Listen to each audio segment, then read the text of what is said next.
Tonight's big story is a 6.8 magnitude earthquake rocked Sarangani, Davao Occidental this afternoon, shaking buildings and sending people fleeing. The strong tremors were also felt in other parts of Mindanao. Senators grow increasingly concerned about what seems to be a rise in gruesome murders in the country. The police confirms there's been an uptick in homicide cases this year. And tonight, we're sitting down with Senator Imee Marcos about what's going on with the Uniteam, what she thinks of the president's economic and foreign policies, and even where her political loyalty really lies. Welcome to the show. I'm Regina. I'm Gretchen. And I'm Shawn. We're starting the show off on a bit of a somber note with the magnitude 6.8 earthquake that hit the town of Sarangani in Davao Occidental just a few hours before our broadcast. The epicenter of the tremor was some 36 kilometers southwest of the municipality. PBBM says there are no tsunami threats from the earthquake, although aftershocks are expected. The earthquake was initially logged as a 7.2 magnitude tremor before it was downgraded. It was felt as intensity 5 in Kiamba, Sarangani, Polomolok, South Cotabato, and General Santos City. Images spread throughout social media shocking us about the magnitude of this earthquake. At ito nga yung ilan sa mga kuha na nakita natin sa Sarangani. We see roads littered with chunks of rocks and other debris from the mountains. Hindi rin nakaligtas ang mga mall kasama na dyan ang SM Gensan. Kitang-kita natin, natutuklap yung bubong. Pati yung kuha, no, medyo umaalog-alog pa. Tsaka yung mga ceiling decorations ay nagsisway back and forth. Pero hindi lang SM. Yung Robinson's General Santos din. Ganun din. Gumuho na nga ng tuluyan yung isang parte ng mall. And for now, or as of now, we are still waiting for updates on whether there are any casualties. But good news, I think there's no chances of having a tsunami. That's according to our forecasters. The not so great news is that aftershocks are expected. But this was downgraded from a 7.2, now it's 6.8. 10 Still pretty kilometers high. deep yata ito, no? It happened off the coastal waters, so it's not inland. Yeah. Kaya yung tsunami yung binabantayan natin. Yes, exactly. We're still following the story very closely, and we'll try to get more updates on the ground later in the program. Moving on now to other news. Over the past week or so, if you guys have noticed, our top headlines have been all about politics. From confidential funds to the leadership shakeup at the lower house, well, there's certainly been plenty to talk about. Our guest tonight is someone who made the headlines and someone we've actually been trying to interview for the longest time. I'm talking about Senator Imee Marcos live in the studio. Thank you so much for coming all the way here. Welcome. Oh, here.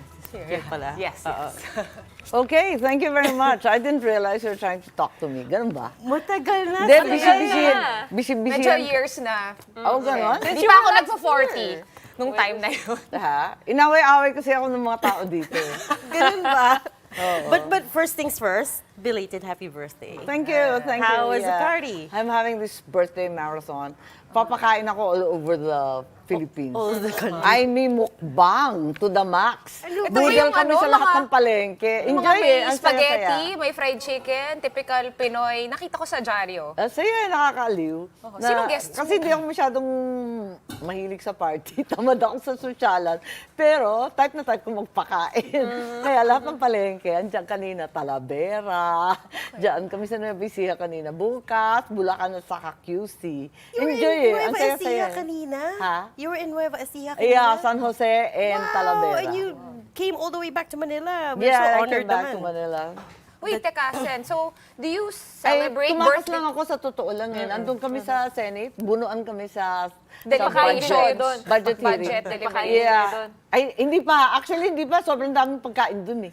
Lahat nagdadala ng pagkain para mapasa yung budget nila.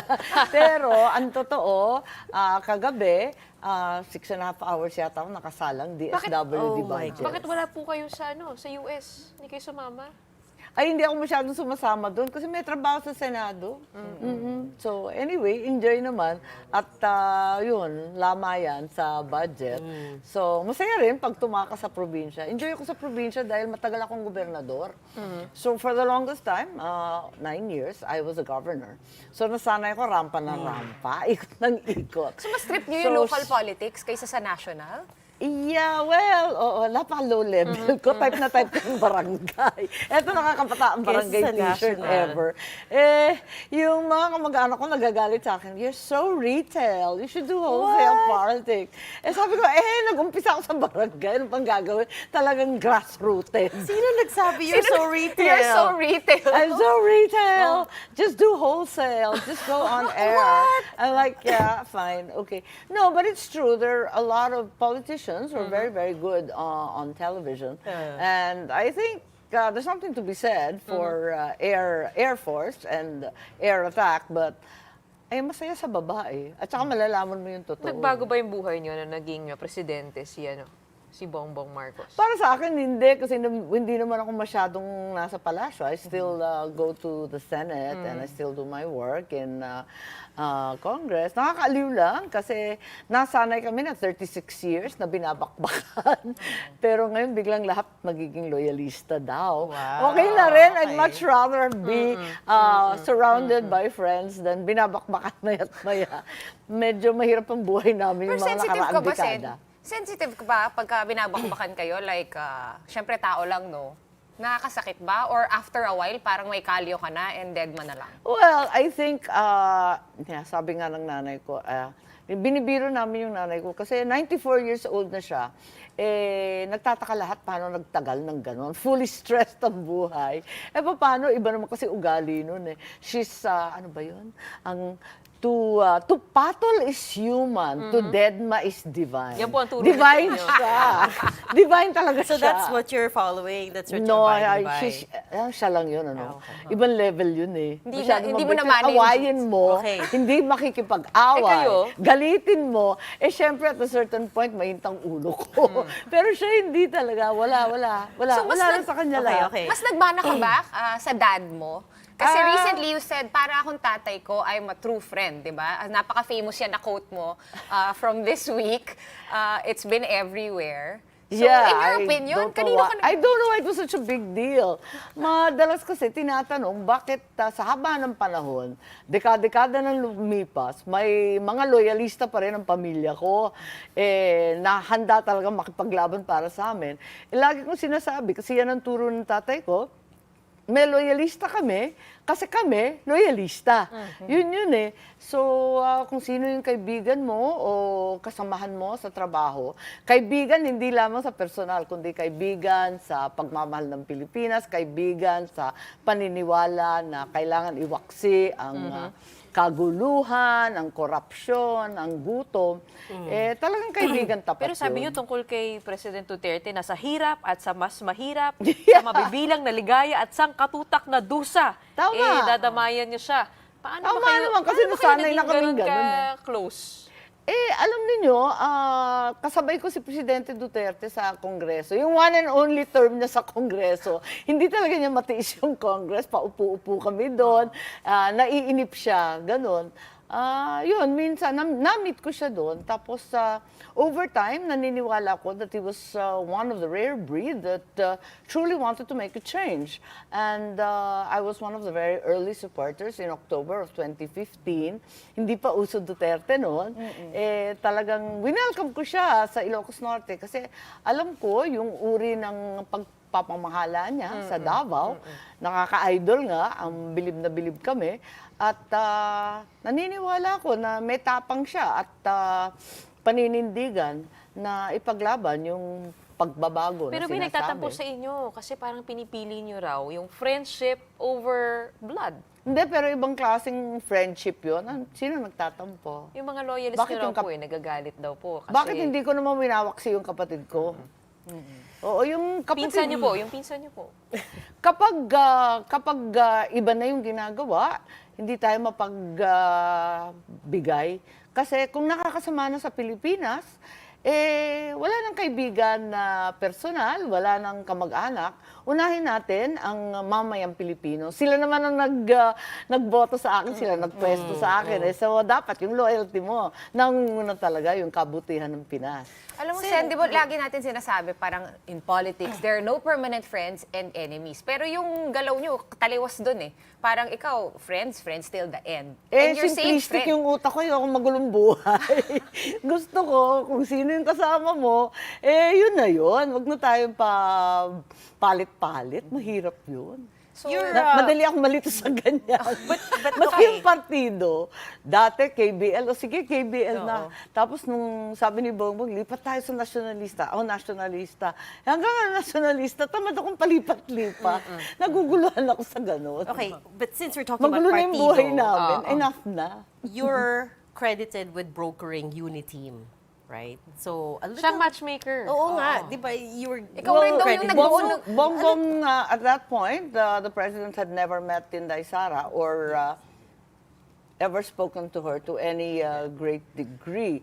So, ako, nakasama ko siya sa pangangampanya noong 2019. She was our campaign manager and took us around with the HNP for my ito senatorial yung may, bid. may mga naka-motorsiklo kayong Wala dalawa, ka, leather yun na. jacket. Hindi, oo. Paporma lang ako, taga-angkas lang ako. Ako hanggang forma, siya totoo. Okay. Yun, astig talaga yun eh. Ang tawag nito, nakita ko naman sa kanya na talagang mahusay siya. Tapos, nung pinakilala ko sila, ang mitiin namin na si Bongbong maging vice. Actually, at that Baliktad. point in time, lahat talaga uma-audition na mag-vice at that point nung Mayo ng 2021. Oo, everyone was greeting our happy birthday and at the same time, I suppose, auditioning for vice president. Since she was such a strong candidate for president, she was what, 26 points ahead of any person. So, kailan bumaliktad yung roles? Well, at a certain point, as has become history at this juncture, nagbago isip niya, no? Ayaw na niya talaga at umuwi siya ng Davao, nag-file siya para maging mayor. Ayun, yun ang nangyari. Tapos, wala, the rest is history. Ika nga, sabi niya, ayan, takbo na kayo. Sabi ko, ano yun? Sabi niya, di naman ako magpipresidente. But Kayo now nang everyone's mauna. saying wala nang Uniteam. It's just been a little over a year since the election. Sorry? Now Nagkakagulo saying na raw. wala na daw Uniteam. Sa palagay It's ko, the end wala of namang Uniteam. problema yung kapatid ko at si Vice President. Marami yata sa iba, yung mga umaaligid, nag-aambisyon, manghang magsalita, pumoporma. Kaya galit na galit ako nung araw ng Yolanda. Mahintang ulo ng bakla. Bakit Sabi nga? Wala ko, po ano kayo ba? dun? Ba't ganyan? Ha? Wala kayo dun sa Leyte? Hindi, kasi ayoko nung ganun eh. Dahil yun nga, dapat igalang yung pagdiriwang at yung paglipas ng libo-libo na waray doon sa Tacloban. Imbes na ganun, naging papogi, tapos sa panayambanatan, nainis naman ako sa ganun. Ayoko naman ng ganun. At sa palagay ko, si Presidente at saka si Vice, okay naman sila. Kaya lang, yung kapatid ko, sobrang bait, hindi nagagalit. Ayun, siguro sinasamantala siya at pinagbibigyan niya lagi. Pero in the meantime, naawa naman ako kay Vice President dahil bugbog sarado na siya. Kung Agree po kayo dun sa apakasimple ano? naman ng issue kung bakit naman lumaki na lumaki. May isa pong pinupuntirya sa kanya yung confidential funds po eh. Oo naman. Agree ba kayo doon na kailangan ng office niya ng ganun kalaking confidential funds? I mean, as a governor also, kayo po ba ay may budget din na ganun kalaki for Alam confidential niyo, parati funds? akong oposisyon. Nung bago umupo si Presidente Duterte at saka yung maikling panahon ni Presidente Era, lagi akong oposisyon. Kaya, hindi kailanman kami nagkaroon ng confidential or intel funds. Gusto ko talagang bulat-latin ninyo, i-audit lahat yan. Mahirap na, maraming sasabihin. So ako, never ako nagka-confidential funds nung ako'y gobernador. Ilalagay ko talaga yung pagbabaklas ng mga private armed groups, yung mga private army ng politiko. Ayan, nakalat. Naka-item. Ayan, naka-identify. Witness protection, legal fees for witnesses, incentives, and awards for those who provide intel, mga ganyan. Talagang nakalista doon. Pwede naman po pala, naka-itemize. Depende sa gagawin nyo. Pero, kanya-kanyang kamada na yan, diskarte na yan. Sa Davao kasi, ang pagkaalam ko, talaga naman nagkakaroon ng peace and order issues kapag may pumuputok, may biglang may gulo. Talagang iba ang level ng Mindanao. Aminin natin na nung panahon na yun, talagang may gulo at it's still a work in progress. I mean, the historical injustice suffered by the Muslims in Mindanao, the Lumad groups, all the other disenfranchised and marginalized cannot be downplayed. And hence, iba yung mundo ron eh. Talagang may kaguluhang wagas. So, sanay sila sa on the spot, may pandiskarte, may emergency funds, may panggamit kapag nagkagulo. I think the reality is also under the OVP, the Office of the Vice President, as they say, she's a heartbeat away from the President. The President's the Commander-in-Chief, and the President has a very large contingency, confidential and intel funds, malaki-laki yan eh. Bilyones yan. Dahil malaki ang gastos ng presidente for the maintenance of peace and order. I think it's but right that the OVP has a certain amount as well.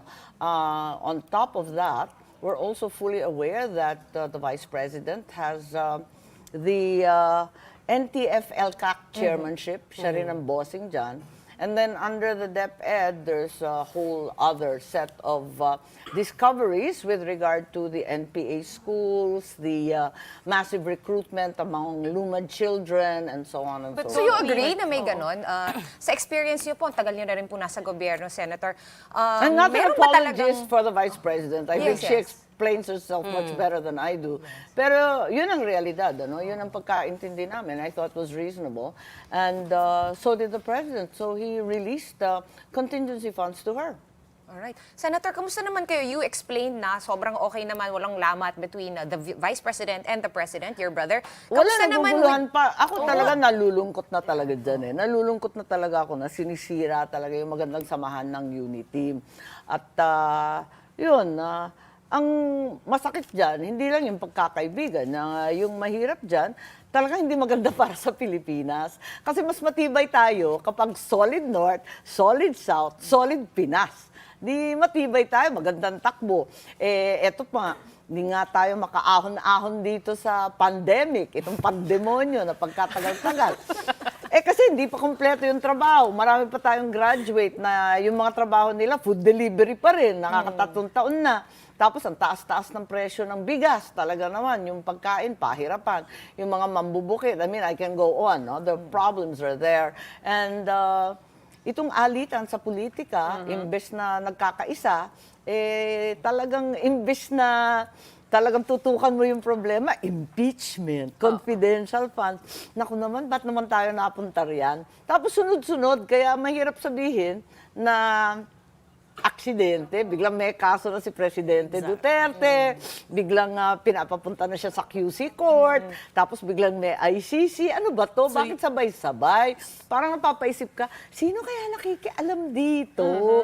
Bakit ginugulo kami? Maayos naman tayo. Hirap na nga ang Pilipino. Sino nga ba, Sen? May alam ka ba na hindi namin alam?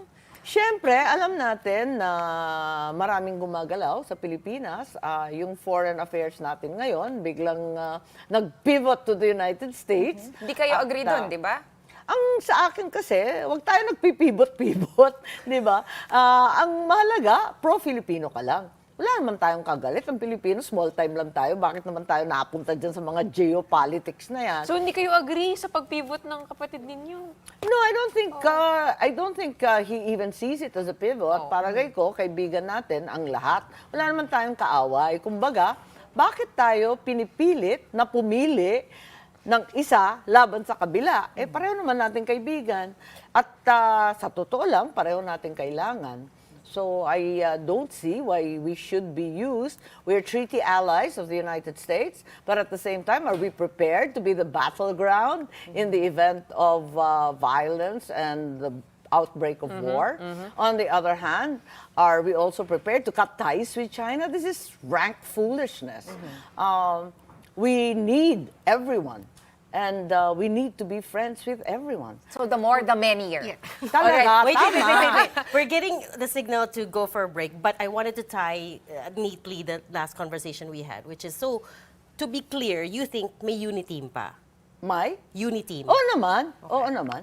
Sa mga principal actors, matibay pa ang Uniteam, kaya lang nakakalungkot kasi marami nakikialam. Hindi ko alam kung tagalabas or kung mga ambisyoso dito sa loob. At yung maraming marites na walang kamatayan sa Pilipinas. Parang daming blind item eh. Oo, daming blind items. Teka lang, kailangan natin Naitago i-digest. natin sa pangalan na. Initials na lang, Sen. Teka, wala na yung break Okay, na sa yan. amin na lang yun. Joke. Inaasar ko lang kayo. Quick break lang. We'll continue our chat with Senator Imee Marcos after this quick break. Stay tuned. Keep it here on One News.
Welcome back. You're still watching The Big Story here on One News. Still with us tonight is Senator Imee Marcos. Let's pick up from that juicy conversation. Yung nabanggit nyo nga po, ito nga pong pag-pivot nga po, no? At yung outside forces na nakikialam. Hindi ko alam, para puros haka-haka to, hindi natin maintindihan. Tahitahimik natin. At kung tutuusin, layo-layo pa ng 2025, ang layo-layo lalo ng 2028, bakit magulo? Parang wala sa lohika. Di ba, kung matagal ka na sa politika, ang gulo nag-uumpisa pag malapit-lapit na eleksyon, nagkaka-interest, ayan na, nagpo-posing na, pormahan na. Ito, kauumpisa lang ng presidente, ba't magulo? What's your guess? Hindi Anong siya hula? natural. Anong haka-haka mo dun, Sen? Bakit nga ba ang aga nagkakagulo? Medyo 1 year in advance. Well, maraming nagsasabi na may nakikialam sa labas, na may interest. Yung iba naman, sabi, maraming ambisyoso na hindi masyadong popular. Si Inday Sara is way ahead. Napaka-popular niya noong pang 2021.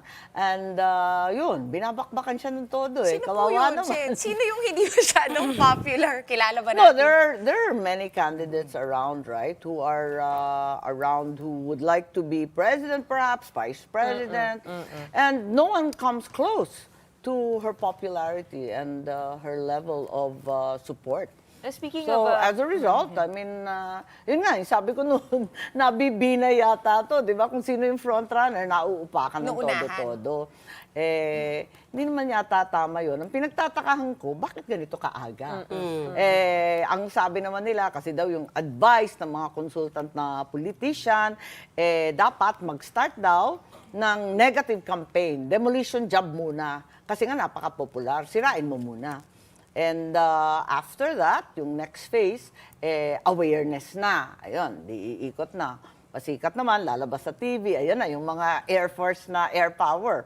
Tapos yung ikatlo, yung normal campaign na naintindihan natin, which is pagiging popular.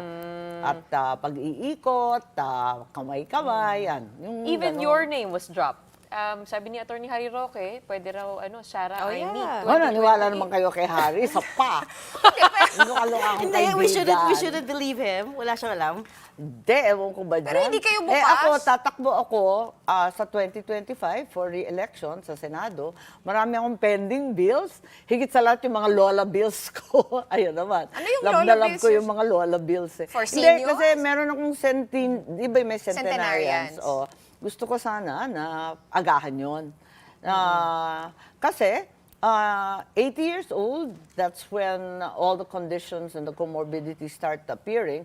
Sana they can get a gift already earlier, and then at 90 earlier. And at the same time, there's an existing social stipend that's never been paid to our lolos and lolas. Parating nasa batas yan, 500 pesos naging 1,000 pesos, pareho hindi binibigay. Kaya pinaglalaban ko na ibigay na, please lang, kasi ginagastos yan sa pagkain, medisina, and so on. Nangunguna kasi kami sa Ilocos Norte sa longevity ng Pilipino. Dahil yata sa malunggay. May malunggay power kami eh. Parang dami ko kasi mga 6 to sabaw. 7 years. Yeah, saluyot. Saluyot. Oh, yan. Alugbati. Yeah, yung okra. sangkatutak na dinengdeng, pinakbet. Favorite ko go. yun, Sen. Wait Ayan. lang. I didn't get an answer. So, no? Sarah Imee 2028? Ayaw mo, Sen? Alam mo, I'm just struggling to get in 2025. Oh, dahil nga sa gulong ito, hindi rin nakakatulong sa buhay ko yan eh. Di ba? So sure Kasi yung hindi maganda yun. Imee for re-election senator 2025. Ang laging chismis na hindi ko maintindihan, tatakbo daw akong mayor ng Maynila na napakasili naman kasi I think there must be somebody who doesn't want me to run for the Senate, but truly, Manila's a tough call and I have no desire to meddle there. Kasi sabi niyo, Sen, di ba, mas trip ninyo yung local Hindi naman, politics, wala akong bara-barangay. sinasabing mas trip ko. Pero in many ways, it's more satisfying. But syempre, when you pass a national law, you touch the lives of millions and millions of people. So that hardly compares to being a big fish in a little bowl, like a province like Ilocos Norte, which is remote. And really, in terms of number, very, very small compared to the whole national nationwide. total. You call yourself a super ate. Umihi po ba sa inyo ng advice ng Pangulo o pag-uusapan niyo? Ngayon, di na kami masyadong nagkikita kasi sobrang busy na niya, tsaka dahil na niyang problema. Pero naging super ate ako kasi nag-aral kami sa abroad. Nung ang ama ko nagdeklara ng martial law, ang unang ginawa niya, nung nagdesisyon siya, pinalabas muna kami. Sabi niya para hindi na daw siya maproblema kasi hindi siya sigurado kung anong mangyayari. At mas maigi na daw, hindi niya iisipin kung anong nangyayari sa aming mga anak. So we were sent off. So basically, the three of us were left to fend for ourselves. Of course, we had alalay and so on. Pero kaming tatlo lang. And I became a super ate, even if in terms of age, I'm not much older. It's just that I just had to take responsibility for all three of us. But you've been vocal in several of the President's decisions. Hindi po ba siya nagtatampo sa inyo na pag sinasalungat niyo siya? So, for example, with RCEP, Oh, nagsabi and talaga the ako. tariff on rice. The rice, Yung rice tariff, you were against the idea of lowering rice tariffs to bring in more imports. I think yun yung time, Sen. Oh, Punta kayo nasunod doon sa naman. rally. Hindi nga na lower. Hindi nga na lower. Nakakatawa nga nun eh. Kasi sabi, hala, anong ginagawa?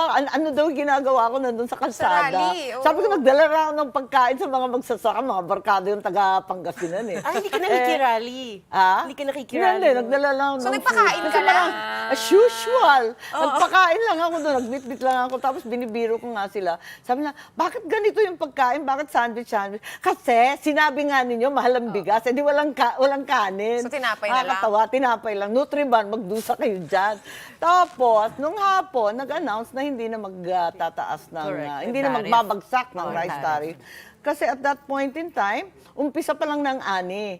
Anihan pa lang eh. Imagine mag-i-import na kagad, bira naman. Give a chance naman to the local rice farmers to sell their grain, their harvest. And yun nga, it's... Minsan, ayoko na magsalita, pero sino pang magsasabi? Mas mabuti namang galing sa kamag-anak na talagang in good faith. sumusuporta kesa sa batikusin ng pagkatapos. Mabuti na sabihin sa maaga, yun nga, naagap nga yun. And we didn't import to the detriment of our local farmers. But now I think we'll be compelled to kasi eto, nangangarag na naman tayo sa bigat at pagkamahal-mahal. Pero yung imported, mas lalong mahal. Doon ka naman Your tataka. assessment of President Bongbong Marcos as DA Secretary. As DA Secretary. How did he do para sa inyo? Ngayon na hindi na siya DA Secretary, pwede na natin siya bigyan ng marka. No, hindi ako pwede magbigay ng Wag na lang marka. Ano pong kasi kapatid masasabi ko ninyo? yun eh. Oo. I think the better question is the good wishes we have for the new secretary. It's a heck of a lousy job. Sa palagay ko, ang hirap-hirap ng trabaho yan. Unang-una, yung organization ng DA, ewan ko kung ilang ahensya yun, 34, 39? Parang masalimuot yan, dahi-dahi, biro nga namin dyan. Kung yung iba may organizational chart, ito, organizational tree, ito, organizational bugambilya. Kasi sanga-sanga yan, dahi-dahi niya eh. Ang gulo-gulo talaga niya, it's almost impossible to manage such an operation. May research and policy, may implementing arm, may kabilang implementing arm, may ganito, ang gulo eh. Tapos may fisheries, lahat ng crops, may high-value crops, may rice and corn, may livestock and dairy, ang gulo. Magulo siya. So we wish the new secretary goodwill. He's had tremendous success in the fishing industry and is a billionaire by his own effort. Maraming nagsasabi, conflict of interest, tapos yung iba, baka wala namang puso para sa maliliit. Tignan natin, bigyan natin ng pagkakataon. Kasi kung tutuusin mo, nakakahiya tayo dito sa Pilipinas, nag-i-import tayo ng isda, samantalang pinaligiran tayo ng dagat. Nakakatawa tayo. Sen, paano kayo naging malapit sa... Just to close that conversation, hindi na kayo masyado nakikita ng president, but do No, you feel like... I see him you- I just saw him before he left. But do you feel like together with the vice he president, still we saw listens him to you? naman. You still have his ear? Sorry? Do you feel like you still have his ear, that he still listens to you? Well, I think so many people are at his ear. I'd be the last to try and add to the din and the confusion. So, When did you see the Vice President and the No, President? I see the vice president all the time. I mean, right, okay. she's Nung birthday been niyo? she's been in and out also of the Senate kasi nga dinedepensahan yung budget niya. At naging maingay itong confidential and intel funds na she determined to withdraw. She had said naman from the very start, she said she submits to the wisdom of Congress and never insisted on it o nakiusap o linakad. Sabi niya, kung okay, kung hindi, susunod naman ako. So, mas nagkikita kayo ni Vice President Sara Duterte? Kumbaga, like, you see her Hindi more naman, often? hindi rin? naman. Alam mo mga opisyal, ang dami namang happening. Tapos nung birthday ko nga, di nagkita-kita lahat. Lalo na yung mga Ilocano, nagsibabaan ng bundok. Nagkita nga kami, nakakaaliw eh. Paano kayo naging malapit sa magsasaka? Dahil Nagtataka sa lang papa ako. ko. Well, from the very start, my father was always an agriculture president. And during his time, we were exporting rice and they had all these projects, the Green Revolution, Masagana 99. Nag-export tayo nun, ha? Ngayon, #1 importer na. And then he was building irrigation, halos wala na nadagdag. Yung pa rin eh, yung anggat, magat, yung pa rin eh. Yung ilan na lang, kakarampot Frustration na niyo lang siya nadagdag. na parang hindi na umurong? Maliit. Yeah, definitely. I mean, the figures tell the story that there's been very little agricultural investment. We've really failed to invest, and that's the reason our farmers are now utterly uncompetitive. So kawawa talaga, we've not done right by them.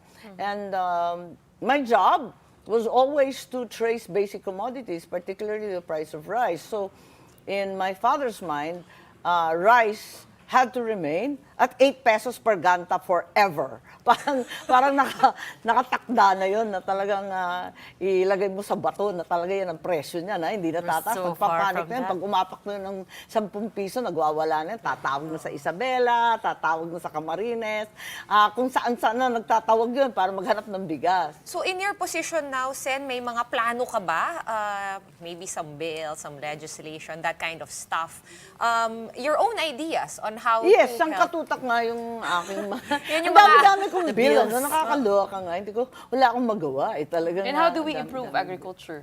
Well, clearly, the first thing that we need to do is to stop smuggling. I mean, there's just too much smuggling going on. The government doesn't earn from it, and it's really destroying local agriculture.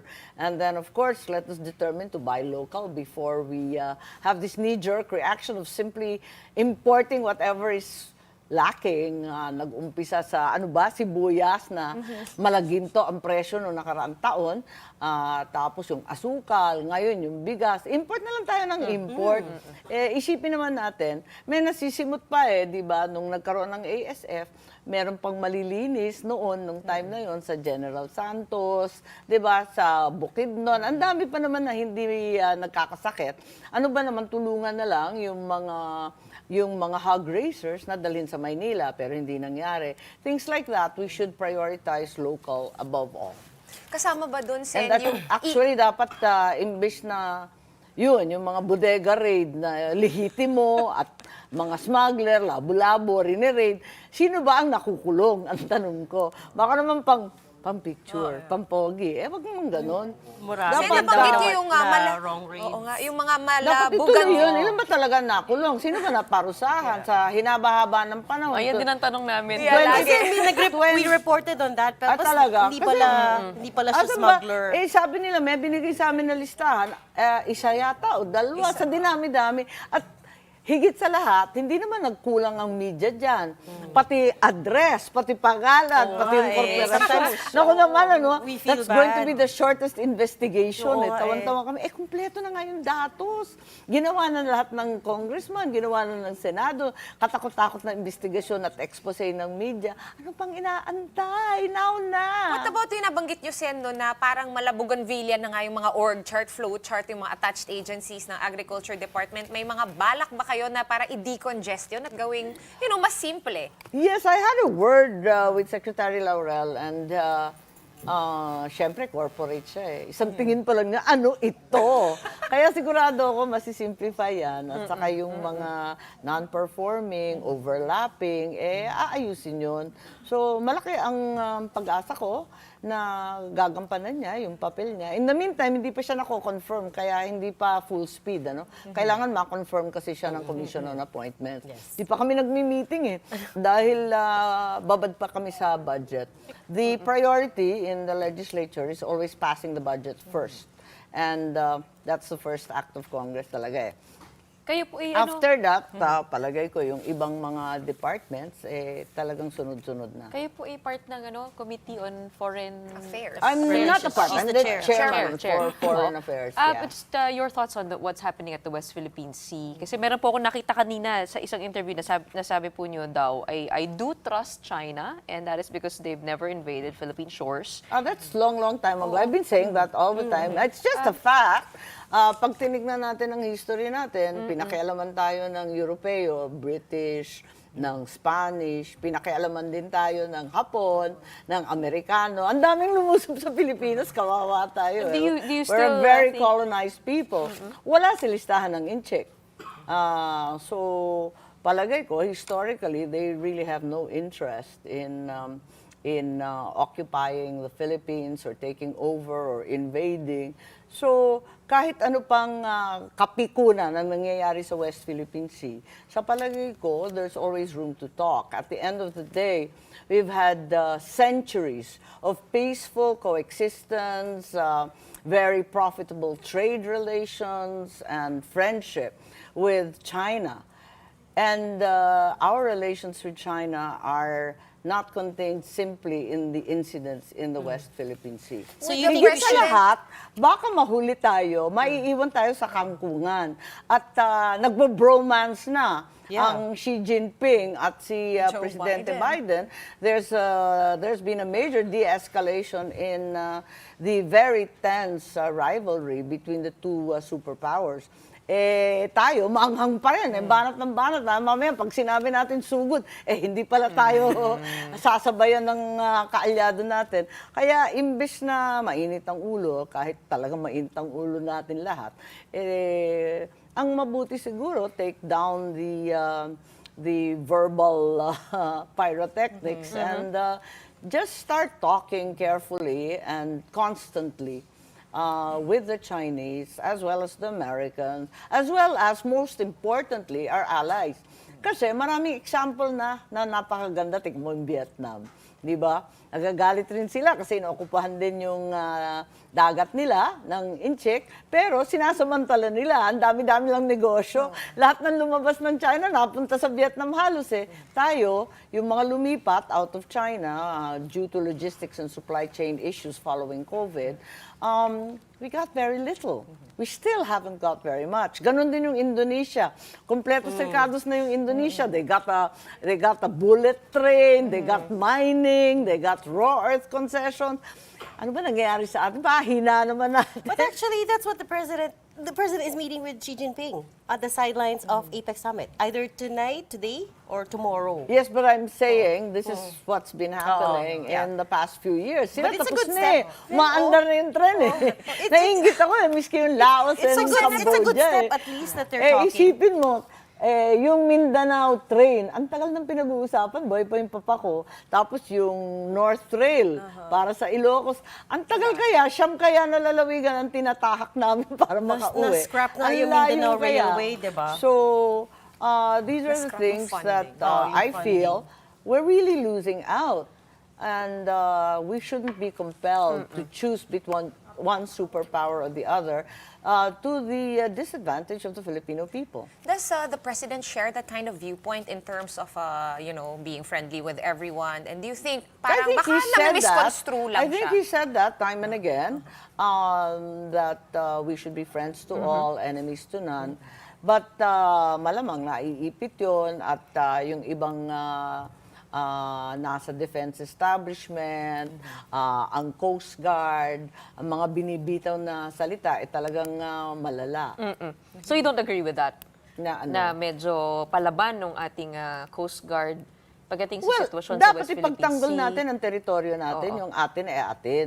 Talagang ipagtatanggol natin yan, ipoprotesta natin at lagyan natin ng harang. At ang pinaka-importante kasi for me at the end of the day is that we have a defense posture of self-sufficiency and adequacy.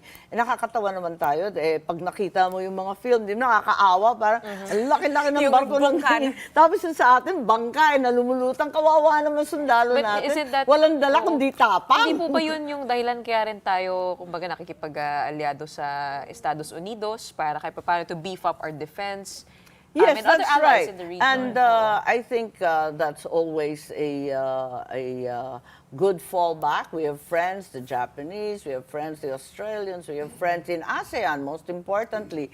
But at the end of the day, we can only rely on ourselves. And it's about time we embark yet again on a self-reliant defense posture.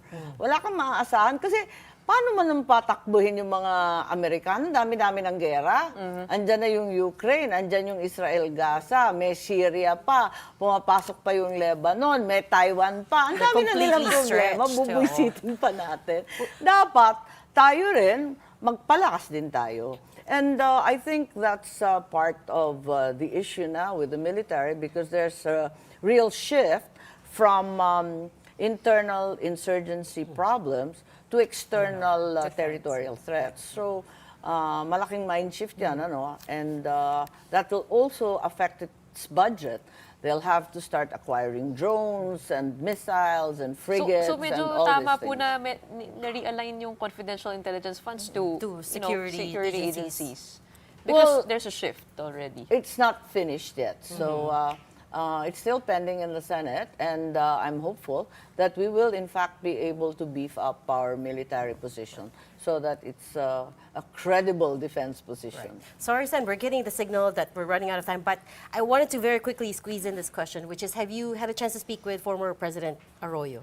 We've been trying to No, get a I haven't sense. seen her. Actually, I haven't seen her. She's been away. She's been abroad yata. Kaya nga eh, she was abroad when they signed the resolution. Kaya nga, yeah. So 1414. I haven't actually seen her, unfortunately, yeah. We've been trying to get a Yeah. sense of anong reaction niya to being demoted. Well, I thought the letter was fairly clear cut. She's tired of all these shenanigans and supports the administration that has manifested its support for the present speaker and that she's fully behind it. All right, thank you so much for your time tonight. Well, let's So her much back more to kaya her nga eh. birthday party. Yes, I know Sorry. you We have know more birthday pakain, caravans. Oh, more palengkes Fun. to visit. yeah, it's fun. It's fun. Hopefully, one time ma-invite kami. Maraming Oh, salamat, grabe Senator naman to. Imee Marcos. Gugutom na ako eh. Bukas sa Santa Maria, Bulacan, saka Samba, sa Quezon City, sa Commonwealth. Ayan. Ayun, malapit lang. Oo, The malapit Big lang Story yun. will be returning after this quick break. Keep it here.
Welcome back. You're still watching The Big Story here in One News.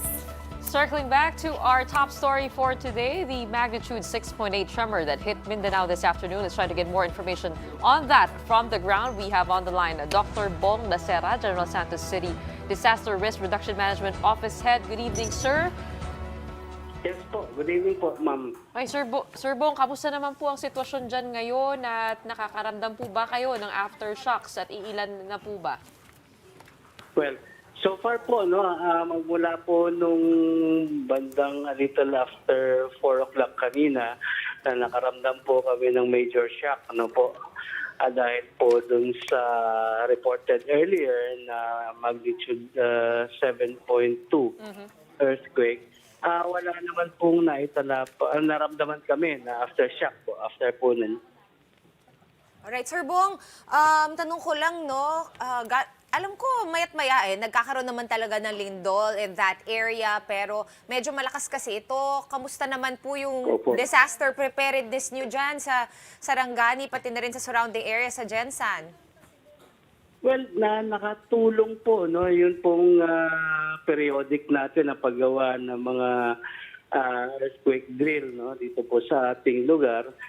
Pero sa kanina po kasi na sitwasyon, there was a massive widespread panic po, no?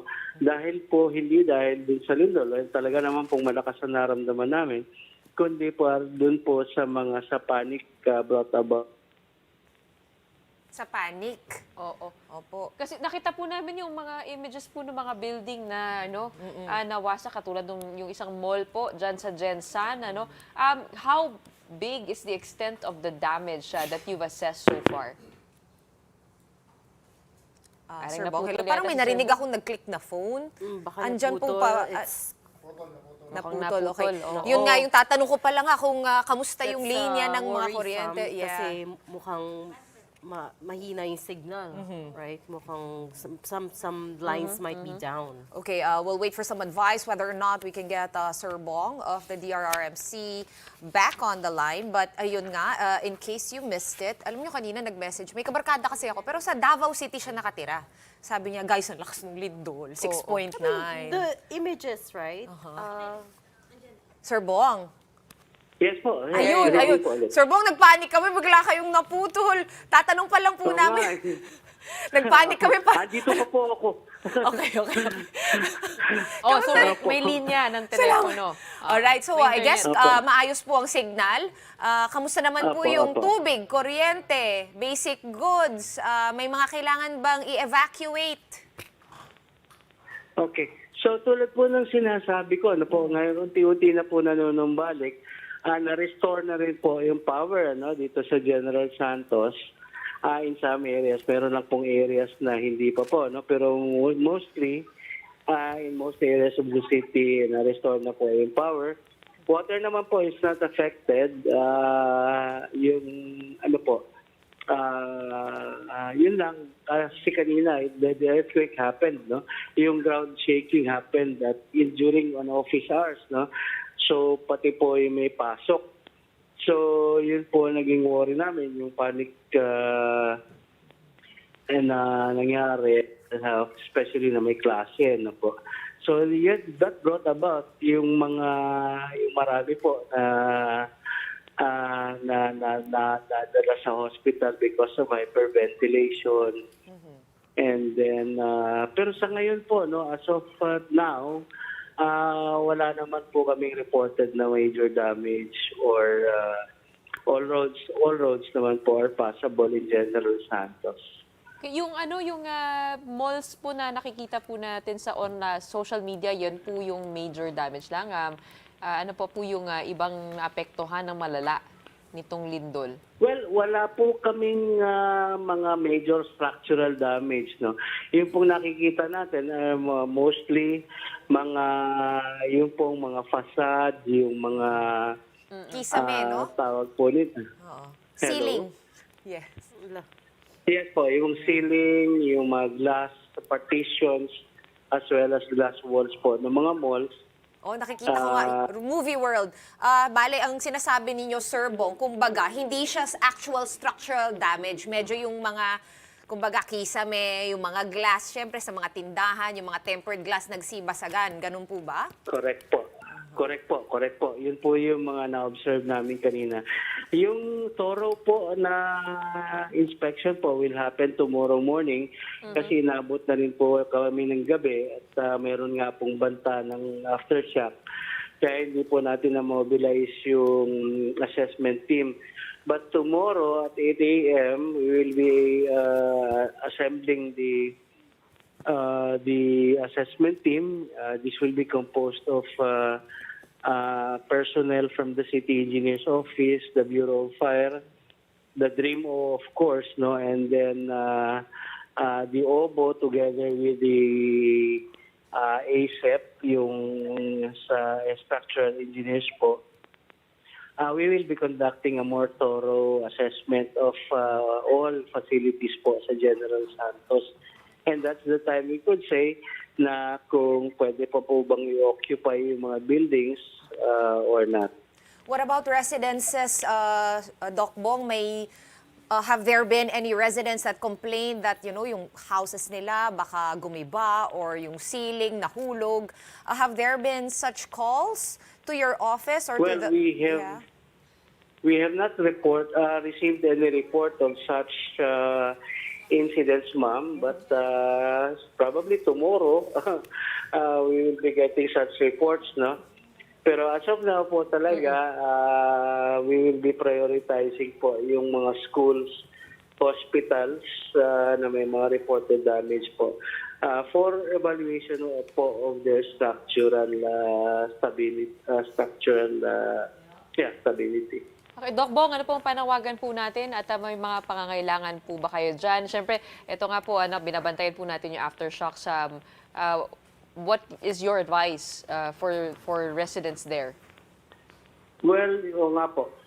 Nagpasabi na po kami, nagpalabas na po kami ng ulat kanina about all constituents, residents of General Santos City to be on alert for possible aftershocks po.